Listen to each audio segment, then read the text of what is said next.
신바람 사연 아파트. 오늘의 사연 시작하겠습니다. 안녕하세요. 있는 거 없는 거 전부 다 다른 자식들 퍼주고 나서 이제 와서 사는 건 저희랑 살겠다는 시어머니와 연을 끊게 된 이야기하러 이렇게 찾아왔습니다.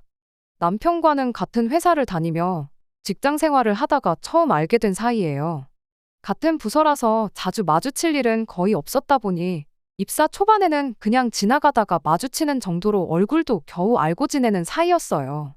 그러다 제가 부서 이동을 하게 되면서 그때 같은 부서 사람으로 일을 하게 되었지요. 이후로 특별한 계기가 있던 것은 아닌데 그냥 일하면서 자주 이야기 나누고 그러다 보니 서로 점점 가까워졌고 그러다 본격적으로 연애를 시작하게 되었습니다. 이후로 회사에는 저희 두 사람 관계를 딱히 숨기지 않고 공개 연애를 했어요. 사내 연애를 하다 보니 주변 사람들이 결혼은 언제 할 거냐 하는 농담을 자주 하고는 했죠. 그때는 무슨 결혼이냐며 아직 모른다 그런 식으로 받아치곤 했는데 그렇게 연애를 시작한 지 3년이 되니 어느덧 저와 남편은 결혼을 준비하고 있었습니다. 그렇게 직장 동료들의 축복 속에 3년간의 연애를 마치고 재작년 결혼을 했어요. 하지만 그때는 내 결혼 생활이 이렇게 흘러가리라고는 정말 상상도 못했네요. 저는 서울에서 차로 8, 9시간은 걸리는 지방에서 나고 자랐습니다. 친정부모님은 농사를 지으시는데 땅은 2만 평 정도고 여러 작물을 다루십니다. 돈은 제법 되는 걸로 알아서 친정아버지도 농담처럼 회사 다니다 힘들면 때려치고 내려와서 농사나 지어라 하시는데 그럴 때마다 친정어머니는 아주 질색을 하시지요. 저는 저희 부모님 직업을 부끄럽게 생각해 본 적은 한 번도 없습니다. 하지만 서울에 있는 대학에 합격해 상경하게 된 이후로 사람들이 농사에 대해서 저와는 조금 달리 생각하고 있다는 걸 알게 되었어요. 어쩌다 친정부모님이 농사를 짓는다고 하면 하나같이 다들 저희 부모님이 돈은 안 되고 힘든 일을 하신다고 생각하는 눈치더라고요. 저도 뭐 엄청 어려운 상황에 노력해서 자수성가한 사람처럼 대하는 분위기였고요. 처음엔 그런 반응이 속상해서 그런 편견을 바로 잡아주고 싶은 마음에 이렇게 저렇게 구구절절 설명을 하기도 했는데 그런다고 별로 달라지는 것도 없고 언젠가부터는 매번 똑같은 이야기를 수많은 사람들한테 해야 하는 저도 힘들더라고요. 그래서 그 뒤로부터는 그냥 부모님이 뭐 하시냐 물으면 시골에서 조용히 농사 지으면서 지내신다고 대충 이야기하고 이후로 상대가 어떻게 생각을 하건 말건 관심을 두지 않게 되었습니다. 저희 남편의 경우도 서울 토박이는 아니에요. 서울에서 차로 1시간 반 정도 떨어진 곳에서 나고 자랐죠. 그래도 경기권이다 보니 저희 집같이 농촌은 아니고 그냥 작은 읍단위 지역에 사는 평범한 집이었습니다. 아버님 어머님 두 분이 같이 식당을 하셨는데 한때는 TV에도 소개되고 했었을 만큼 인기가 있었던 가게였는가 봐요. 그런데 그 식당을 다른 자식들하고 상의도 없이 몇 년 전 아주버님한테 넘겨주셨답니다. 저희 남편에게는 위로 4살 많은 형과 아래로 2살 어린 저와 동갑인 신우가 있거든요. 그런데 저희 남편과 달리 아주버님이 오랫동안 진로를 정하지 못하고 방황을 했던 모양이에요. 그렇다고 아버님 어머님이 그걸 보고만 계셨던 건 아니고 이거 배운다 하면 돈 대주고 저거 배운다 하면 돈 대주고 그러셨다는데 그럴듯한 결과를 한 번도 낸 적이 없었답니다. 까먹은 돈만 몇 천은 될 거라대요. 그리고 그 와중에 장가도 갔는데 벌어놓은 돈이 없으니 무슨 돈으로 장가를 갔겠어요? 그 또한 전부 저희 아버님 어머님 주머니에서 나온 돈이었지요. 그런데 문제는 장가까지 간 아주버님이 밥벌이를 못하니 형님이 같이 사내 못 사내 하고 난리를 쳤던가 봐요. 그때쯤 시부모님도 장사는 이제 체력적으로 힘들어서 언제 그만하니 많이 생각하던 시기였었는데 형님 달래준답시고 아버님 어머님이 그 식당을 아주버님네한테 넘겨주신 거지요. 저희야 멀쩡한 직장이 있고 자리까지 잡은 상황이다 보니 그 식당이 탐이 난다거나 하는 건 아니었는데 그래도 부모님께 잘 되는 식당을 물려받았으면 책임감을 가지고 이끌어 나갈 생각을 해야 하잖아요. 그런데 툭하면 이래서 문 닫고 저래서 문 닫고 재료 손질하기 까다롭다고 잘 나가던 메뉴를 홀딱 없애질 않나. 생물을 냉동으로 바꿔서 쓰질 않나. 자기들 편한 대로 가게를 바꿔나가기 시작한 겁니다. 시부모님이 하시던 거 그대로 따라해도 한참 모자랄 판에 지들 입맛대로 가게를 손보기 시작하니 가게가 금방 내리막을 걷더래요. 그래도 어머님 아버님이 평생을 두고 하던 가게였더니만큼 애정이 남아있어서 그랬나. 어떻게 또 막판에 당신들 노후 자금 다 끌어다가 대주셔가지고 용케 문은 안 닫게 만들어주셨다는데 가게 문 닫는 꼴을 보기 싫으면 어머님 아버님이 도로 가게를 가져오셨어야지. 그렇게 급한 불만 끈다고 해서 될 게 아니라는 생각밖에 들지 않았지만 그쪽 일은 그쪽 일이다 싶어서 그냥 신경 끄고 있었습니다. 신우도 사는 건 녹록치 않은 모양새였어요. 남편보다 어린 신우였지만 대학 졸업 후 동네 작은 회사에서 일 좀 하다가 바로 시집을 갔거든요. 결혼하자마자 애 갖고 그래서 회사 관두고 이후로 애를 연년생으로 둘이나 낳으면서 완전히 전업주부가 되었다대요. 그리고 신우네 남편은 결혼 전부터 동네에서 작은 카페를 하고 있었답니다. 처음엔 그래도 장사가 괜찮았던 모양이에요. 하지만 둘이 결혼하고 나서 2년 정도 지났나 그 즈음에 바로 옆 건물에 대형 프랜차이즈 카페가 들어왔답니다. 거기다 엎친 데 덮친 격으로 거기에 큰 대형 카페가 생기니 다른 저가형 프랜차이즈들도 하나둘씩 들어서기 시작했대요. 대형 카페 들어왔을 때는 그래도 작은 카페 찾아주는 손님들이 있긴 해서 이래저래 버티고는 있었는데 저가형 매장이 하나둘 들어차기 시작해서 5분 거리에 카페만 5개가 생기니 그때부터는 버틸 재간이 없더랍니다. 그때쯤 또 어머님 아버님이 신혼애를 도와주신답시고 대출까지 받으셨다 들었습니다. 하지만 결국 신우 남편네 가게는 문을 닫게 되었고 문을 닫으면서 카페 대신 작은 분식점 하나를 열었다는데 그 돈마저 시부모님 이름으로 대출을 또 받아서 열게 되었다는 거예요. 말로는 신우가 갚는다고 했다는데 누가 갚고 있는지 그 속을 누가 알겠어요. 이런 모든 사정을 결혼 전에 알았다면 제 결정이 좀 달라졌을까요? 그럴지도 모르지요. 하지만 결혼 전에는 그저 어머님 아버님이 식당을 하시고 TV에도 나왔다 해서 더 깊게 파고들 생각을 못했어요.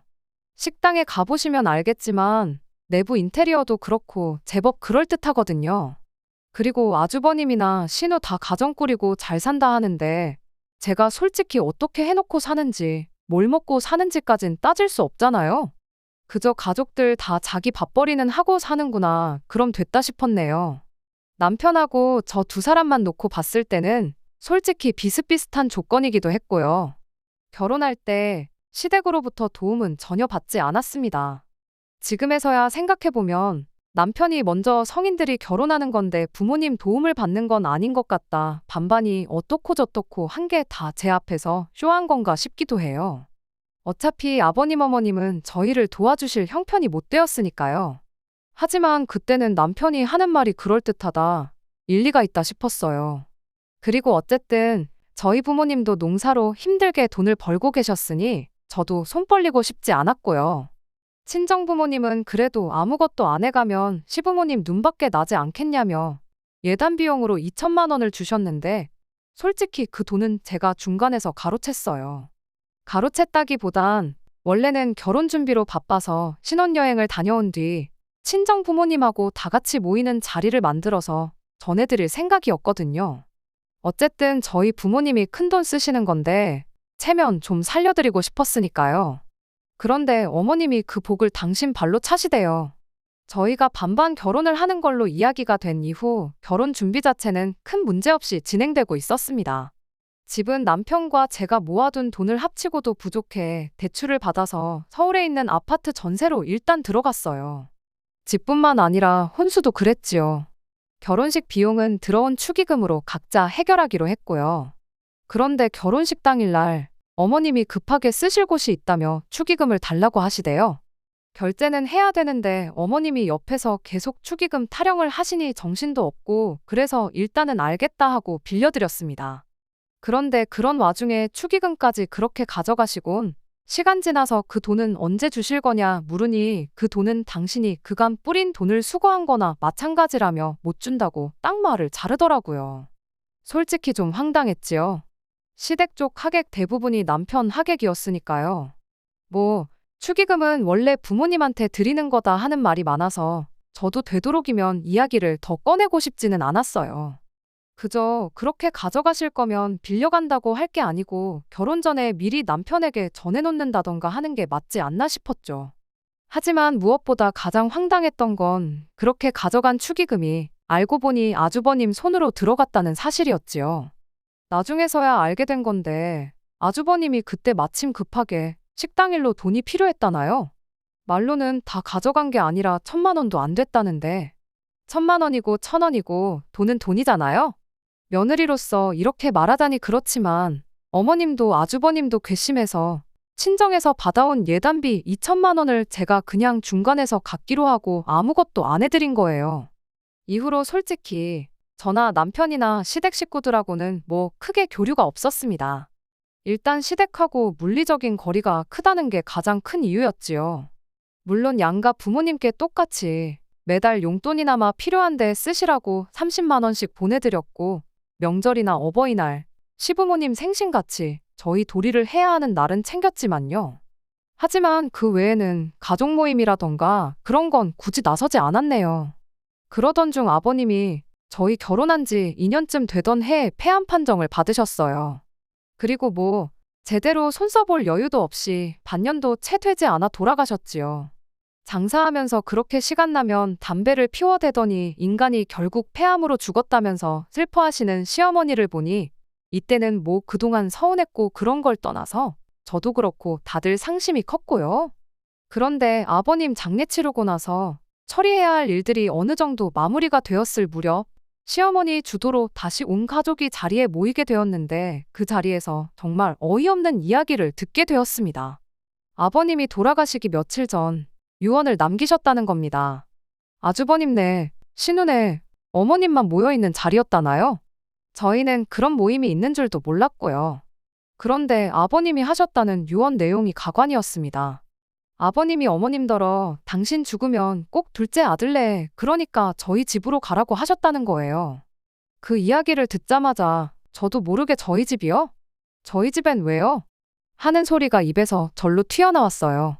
왜 평생을 살아오신 삶의 터전이나 마찬가지인 여기를 두고 연고 하나 없는 저희 집으로 가라고 하신 거냐 물으니 그 의중이야 당신인들 알겠냐 하고는 말을 줄이시더라고요. 그렇잖아요. 신우나 아주버님네가 저희처럼 다른 지역에 자리를 잡으셨다면 모를까 난데없이 콕 집어서 저희 집에 가서 살라고 하셨다니 솔직히 그 말을 믿을 수가 없었어요. 시어머니 생각에는 그동안 신우랑 아주버님네하고 가까이 살았던 만큼 저희들한테 소홀했던 게 마음에 걸렸던 게 아니겠느냐고 하시는데 솔직히 말해서 무슨 말로 포장을 한들 도저히 납득이 가지 않는 소리였습니다. 그 와중에 아주버님이랑 신우가 입을 모아서 그래도 아버지 마지막 말씀인데 자식이면 그 유언을 따르는 게 그림이 좋지 않겠냐며 시어머니가 저희 집에 와서 사는 걸 부추기대요. 아무 말도 나오지 않는 상황에 일단은 남편이 그건 말도 안 되는 소리다 하고 딱 잘라 거절을 해준 덕분에 당장 시어머니가 저희 집에 와서 사는 일은 없게 되었습니다. 그렇게 시아버지가 돌아가시고 나서 1년이 채 되지 않았을 때 일이에요. 시어머니가 언젠가부터 마른 기침이 계속 나오고 속도 미식거리고 두통 때문에 죽겠다면서 툭하면 저희한테 전화를 해서는 그렇게 앓는 소리를 하기 시작했습니다. 아버님이 폐암 판정을 받기 직전에 딱 그런 증상을 보이셨다면서 아무래도 평생을 담배랑 붙어 산 인간 옆에서 지냈다 보니 간접흡연 때문에 당신한테도 무슨 이상이 생긴 거 아니겠느냐 하시는데 그 말을 들으니 또 신경을 안 쓸래야 안 쓸 수가 없었어요. 병원을 다녀와 보시라고 말해도 근처에 사는 두 자식들이 장사를 하는데 걔들이 워낙에 시간 내기 힘든 상황인 건 니들도 알지 않냐면서 은근슬쩍 아주버님하고 신우랑 같이 병원 다녀오기 싫다는 식으로 말을 하시더군요. 병원에 꼭 누구랑 같이 가야 하는 건 아니지 않느냐 물어도 무슨 진단이 나올 줄도 모르는데 혼자 가기 무섭다고만 하시고요. 그 와중에 또 이쪽에 있는 병원보다야 서울에 있는 병원이 훨씬 더 정확하고 잘하지 않겠냐면서 굳이 저희랑 같이 병원을 가고 싶다는 식으로 계속 이야기를 꺼내시는데 저야 시어머니니까 그냥 모른 척 넘길 수 있다고 쳐도 아버지 돌아가신 지가 1년도 되지 않는 남편한테는 아프다고 앓는 소리 하는 어머니를 그냥 두고 볼 수도 없는 노릇이었겠지요. 결국 남편하고 상의한 끝에 일단 어머님 보고 올라오시라고 하자 그리고 같이 병원에 모시고 가자 했어요. 병원에서 진단받기 전까진 왜 이렇게 몸이 안 좋으신지 알 수도 없는 노릇이기도 하고 결과가 좋으면 아프다는 이야기는 이제 그만하시겠지 하는 생각이었어요. 게다가 저희가 일하는 회사가 유명한 병원이랑 연계도 잘 되어 있어서 병원에 모시고 가는 게 번거로울지언정 어려운 일은 아니었거든요. 그렇게 시어머니가 혼자서 서울에 올라오시게 되었어요. 저희 집에서 하루 주무시고 아침 일찍 병원 가서 검사를 받기로 되어 있었는데 하루 주무시고 가실 분 치고는 짐을 많이도 싸오셨더라고요. 며칠이 아니라 몇 주는 계실 사람처럼 말이죠.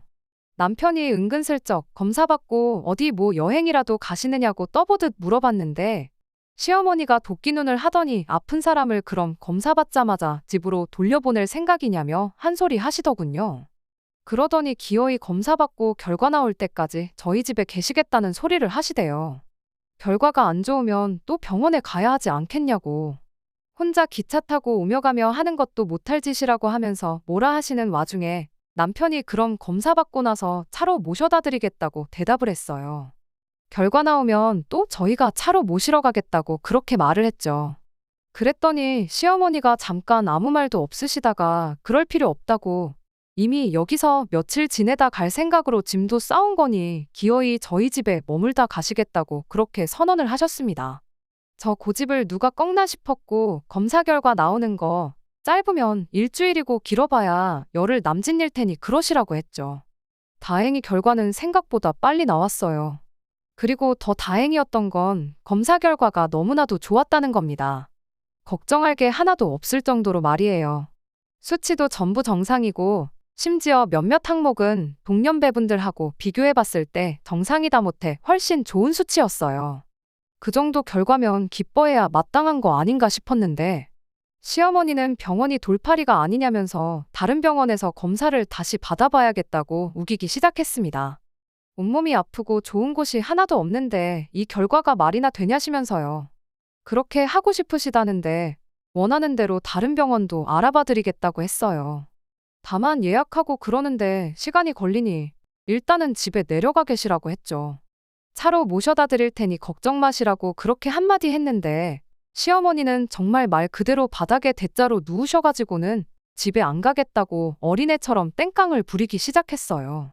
집에 혼자 있으면 너무 외롭고 쓸쓸하시다고 없는 병도 생길 지경이라면서 가기 싫으시다네요. 저희 집에 며칠만 더 있게 해달라고 말 그대로 떼를 쓰시더라니까요. 아버님 떠나시고 얼마나 외로우시면 저러시나 싶어서 매몰차게 할 수가 없더라고요. 다른 것보다 이러지도 저러지도 못하고 있는 남편을 보고 있자니 안쓰러워서 그래서 일단 며칠 더 계시라 했어요. 이땐 남편도 무척 저에게 미안해했고요. 그런데 어머님이 계시니까 신경 써야 할 게 한두 개가 아니더군요. 먹는 것부터가 문제였지요. 저나 남편은 아침엔 입맛도 없고 해서 커피 한 잔만 마시고 점심은 회사에서 먹고 저녁도 보통 만나서 밖에서 먹고 들어오거나 그랬거든요. 그런데 어머님이 집에 계시니까 저희 원래 지내던 방식으로 지낼 수가 없어서 어쩔 수 없이 반찬을 하기 시작했어요. 사정을 들으신 친정어머니가도 좀 보내주셨고요. 맞벌이하는 와중에 반찬하는 것도 힘들고 친정어머니께도 죄송하고 반찬을 사다 먹는 것도 생각해봤는데 어머님께서 음식에 좀 예민하셔서 바깥 음식은 안 좋아하시거든요. 당신이 해드시면 좋겠는데 알아서 해드시면 모를까 며느리 입장에서 당신 손으로 만들어 드시라 할 수도 없고 여러 가지로 어려운 상황이었네요. 결국 지인의 도움으로 또 다른 병원을 예약하게 되었어요. 검사 후 결과 나오는 데까지 또 열흘이 걸렸고 여기 오셔서 잘 먹고 잘 드셔서 그런 건지는 모르겠는데 미약한 차이이긴 하지만 오히려 결과가 먼저 받은 결과보다도 훨씬 더 좋았습니다. 이젠 진짜로 집에 모셔다 드리겠다고 했는데 시어머니는 끝까지 집에 갈 생각은 안 하시고 하루만 더 있겠다. 이젠 진짜 하루만 더 있겠다 하시면서 그렇게 2달을 더 버티셨어요. 그때쯤부터는 저도 이러다간 진짜 모시고 살게 되겠다 싶어 아무 말도 하지 않을 수가 없더라고요. 그러다 결국 기어코 저를 폭발하게 만든 사건이 하나 일어났어요. 사건이 있기 며칠 전 제가 친정어머니께 더는 음식을 보내지 마시라 했어요. 먹고 싶으면 제가 이야기를 할 테니 괜히 밑반찬해서 보내지 마시라고요. 처음에야 어머님 드시는 게 신경 쓰여서 어쩔 수 없이 친정어머니 도움도 받았지만 한 달이 넘어갈 때부턴 어머님 때문에 친정어머니 고생시키는 게 말이 되나 싶었거든요. 그리고 그러나 중에 어머님이 언젠가부터 친정어머니가 보내주시는 반찬을 가지고 투정을 하시대요. 너희 어머니는 맨날 똑같은 거밖에 못하냐면서. 그런 소리 듣고 좋다 할 며느리가 세상 천지 어디 있겠어요? 그래서 친정어머니한테 더는 보내지 마시라 한 거예요. 그런데 제가 이야기하고 얼마 지나지 않아 친정어머니가 또다시 기어이 김치부터 시작해서 음식을 한가득해서 보내주셨더라고요. 그리고 선물 들어온 거라며 보리굴비에 한우에 직접 농사 지으신 나물에 이것저것 잔뜩 챙겨서요. 택배가 금요일 낮에 도착했다고 연락이 왔고 냉장고에 넣어야 할 것도 있었으니 어머님더러 받아서 냉장고에 좀 넣어달라 했습니다. 지난번엔 홧김에 이제 보내지 마시라 했지만 또 막상 친정어머니가 보내주신 반찬이 냉장고에서 저를 기다리고 있을 걸 생각하니 빨리 퇴근해서 밥 먹고 싶단 생각밖에 안 들대요. 그렇게 들뜬 마음으로 집에 돌아왔습니다. 집에 도착하니 어머님은 TV를 보고 계셨고 집은 어느 때와 마찬가지로 엉망이었어요. 치사하게 들릴지 모르겠지만 저희 어머님은 저희 집에 계시는 동안 솔직히 말해서 청소기 한 번 돌려주신 적 없고 남편 양말 한 짝 개어주신 적 없습니다. 아무튼 배도 고프고 허기가 졌지만 청소부터 해놓고 먹자 싶어서 불이 나게 집 정리를 시작했어요. 어머님은 점심에 뭘 드신 건지 설거지도 평소보다 많이 쌓여 있었고 그래도 이래저래 정리가 끝나갈 때쯤 남편도 퇴근을 해서 집에 들어오대요. 그렇게 이제 저녁상을 차리려고 냉장고를 열었습니다. 그런데 친정어머니가 말씀하신 것과 달리 반찬들이 몇 개 없더라고요. 심지어 뚜껑을 여니 반밖에 안 찬 것도 있었고요. 그래서 어머님께 이게 전부냐 물으니 어머님이 아무렇지도 않은 표정으로 반찬이 너무 많아서 신우를 불러서 챙겨주셨다는 겁니다. 제가 황당해서 저한테 말도 안 하고 신우한테 준 거냐니까 그럼 당신이 그런 것도 저한테 허락을 받아야 하냐대요. 어이가 없어서 저희 친정어머니가 보내주신 거잖아요. 라고 대꾸하니 니네 친정어머니가 너 혼자 먹으라고 보냈겠냐면서 저더러 욕심도 사납다 그러시는 거예요. 그러면서 저더러 성격을 좀 고쳐 그러는데 황당해서 말도 잘 안 나오대요. 그리고는 설마 싶어서 냉동실을 열어보니 친정어머니가 보내주셨다는 것들도 하나도 안 보였어요. 제가 보리굴비며 한우랑 나물 말린 건 다 어디 있냐고 하니까 어차피 니들 집에서 밥도 잘 안 먹지 않냐면서 거기 신혼에는 애들도 있고 그래서 그것도 줬답니다. 얼마나 아무렇지 않은 표정으로 뻔뻔하게 말씀하시던지 황당해서 기가 차더라니까요. 저는 말 그대로 할 말을 잃었습니다. 어쩜 저렇게 뻔뻔하신가 싶고 어디부터 따져야 되나. 화가 나서 머리가 안 돌아가는 느낌이었달까요? 그런데 그때 모든 상황을 지켜보고 있던 남편이 재산은 형한테 다 퍼주고 이제 퍼줄 게 없으니 우리 집 냉장고를 신우한테 퍼주냐면서 도대체 나한테는 뭘 해주려고 이러는 거냐고 빈정대기 시작했어요. 그러자 어머님께서 당신 사는 집 거기 보증금 빼서 저희 주신답니다. 저는 솔직히 그때까지 그 집은 그래도 어머님 아버님 명의로 돼 있는 줄 알았는데 반전세라는 사실을 알고 깜짝 놀랐어요. 그러자 남편이 그까짓 거 보증금 뭐 2천이나 되냐 3천이나 되냐 짜증을 내더니 그 돈 받고 독박 쓸 일 있냐면서 대뜸 어머님더러 집에 가게 짐 챙기라 그러대요. 그런데 어머님이 집 싫다, 안 간다 하시니까 그러면 신혼에 데려다 준다고 빨리 옷 입으라고 윽박을 질렀어요. 저는 남편이 그 정도로 세게 나올 줄은 몰랐고 못 간다 버티시는 어머님을 보니 마음이 좋지가 않더군요. 그렇지만 남편을 말리거나 나서고 싶지는 않대요. 저도 저대로 어머님께 서운하고 맺힌 게 있었으니까요. 어머님이 이런 법이 어딨냐. 네 아버지 유언 못 들었냐. 어떻게 네가 나를 내쫓냐며 못 간다고 버티시는데. 이게 다 무슨 꼴인가 싶고 한숨만 나오더군요. 그래도 결국엔 남편이 어머님을 끌고 나갔습니다. 그리고 베란다에서 내려다보니 남편이 기어이 어머님을 차에 태우더라고요. 그리고 곧이어 남편이 전화로 저한테 어머님 짐 가지고 내려오래요. 전 그때 남편이 시키는 대로만 움직였어요. 그렇게 어머님 짐을 챙겨서 1층으로 내려가니 남편은 운전대를 잡고 씩씩거리고 있고 어머님은 흐느끼고 계셨습니다. 당신이 뭘 그렇게 잘못한 거냐며 너네는 여유 있게 살지 않냐? 아주버님네하고 신우네는 그게 안 되니까 좀 도와준 건데 그걸 이해를 못하냐면서 하지만 제가 보아하니 반찬을 준 게 문제가 아니라 그간 남편 가슴에 맺힌 게 있던 게 그렇게 터져나온 게 아닌가 싶어요. 그러니 더욱이 제가 끼어들 수도 끼어들고 싶지도 않았네요. 그리고 남편과 함께 차에 올라탔고 그 길로 신우네 집으로 향했습니다. 신우네 집 앞에 도착해 신우를 불러냈고 그대로 어머님을 내려드렸지요. 신우가 어머님을 보더니 놀라면서도 난처한 얼굴로 지금 이게 무슨 일이냐고 저희에게 묻길래 어머님한테 직접 여쭤보라 했네요. 그러니까 신우가 대뜸 지금 반찬 몇 개 가져가서 이러는 거냐며 신경질을 내는 게 아니겠어요. 그러자 남편이 반찬 몇 개? 어머니야 그렇다 쳐도 너는 그러면 하다못해 잘 먹겠다 연락이라도 하는 게 예의 아니냐면서 싸가지가 없다고 욕 비슷하게 뭐라 했지요. 그런데 웃긴 건 알고 보니 신우가 진짜 저럴 법도 한 게 거의 2시간 거리 저희 집까지 와서 받아간 게 반찬 조금밖에 없었던 거예요. 그냥 시어머니 잘 지내시나 궁금해서 왔다 간 거지 반찬 조금 얻어간 거 그거 기름값도 안 나온다면서 따지고 들더라고요. 그래서 친정어머니가 보내주셨다는 한우랑 보리굴비 같이 조금 비싼 것들의 행방을 물었는데 신우가 그건 또 뭔 소리냐며 금시초문인 반응이었어요. 알고 보니 그 와중에 시어머니는 신우 오기 전에 아주버님 먼저 불러내서 그 집에 따로 챙겨줬던 겁니다. 그러니까 또 신우는 신우대로 시어머니한테 섭섭하다고 난리를 치더라고요. 그러더니 저희한테 그렇게 한마디 하대요. 엄마가 우리보다는 큰오빠를 더 우선시하시는 것 같은데 우리 집 말고 그 집에 모셔다 드리라고요. 그러면서 시아버지가 돌아가실 때 남기고 간 유언 그거 다 뻥이라고. 그런 말 하셨던 적 없다는 사실을 저희한테 말해왔어요.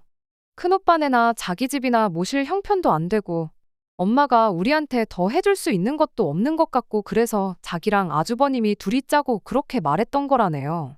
시어머니는 시어머니대로 형편어려운 두 자식보다 저희 집에 들어가는 게 더 낫겠다 싶어서 대놓고 고려장을 시도하는 두 자식들 뜻에 따라 저희 집으로 가기로 정했던 거라고요. 이미 이야기 다 끝난 거나 마찬가지인 상황인데 신우랑 더 실갱이할 게 뭐 있나 싶었어요. 신우의 자백이 반찬값 정도는 하는 것 같아서 신우한테 다른 건 더 따져묻지 않고 그 길로 저희는 차를 돌려 아주버님 가게로 향했습니다. 남편 어릴 적에는 그래도 줄도 서서 먹는 그런 가게였다는데 저희가 갔더니 손님 하나 없고 아주버님이랑 형님 두 분 말고는 아무도 없었어요. 그 와중에 고기도 안 파는 가게에 고기 냄새가 가득한 게 저희 집에서 가져간 한우를 그새 구워 먹었나 보더라고요. 아주버님 입 근처에 기름이 번들번들해서는 당장 우리 두 사람 입에 풀칠하기도 힘든데 어머니까지 모실 여력이 안 된다면서 모시고 살 생각 없다고 딱 잘라 말하는데 참 재수없다는 말 말고는 달리 표현할 말이 없었습니다. 남편은 아주버님한테 여태까지 받아쳐먹은 게 있으면 한 번은 자식 노릇 좀 하라고 단호하게 한마디 하고는 신혼에서 했던 것처럼 실갱이 할 필요도 없이 그 길로 시어머니 짐이랑 어머님 내려다 드리고 그대로 차를 출발해서 집으로 돌아왔어요. 그 뒤로 며칠 내내 신우랑 아주버님이랑 번갈아 가면서 나는 못 모시네, 나도 못 모시네 하면서 한참 난리통이었지만 남편이 워낙에 단호하게 나오니 두 사람도 이내 포기했는지 언젠가부터는 연락이 더 이상 오질 않네요.